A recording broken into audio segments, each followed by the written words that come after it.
mabilisan na video lang. Pakita ko sa inyo.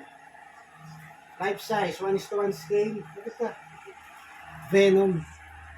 So ito yung tatawag na head bass, life size. 1:1 yung scale niya. Ano to, tawag dito, resin na fiberglass siya gawa. Nakita mo yung detail.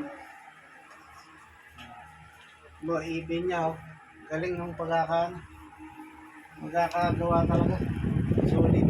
Tapos yung balat niya, yung venom na venom talaga, yung symbiote talaga, yung parang malagkit, parang slimy. Ganun si Venom, di ba? Sa movie. So, sa next, kukuha pa ako ng mga head bass, okay, yung life size na buong katawan na, pero hindi ko pa alam kung sino eh. Isipin ko pa, pwedeng sila Freddy Krueger, Jason, ganyan, nahanap pa ako nun sa Elite. Sa Elite yun eh. Diba? Queen Studio rin, XM Studio. Yan. Kukuha pa ako ng mga ganito. Kaya lang problema, lalagyan.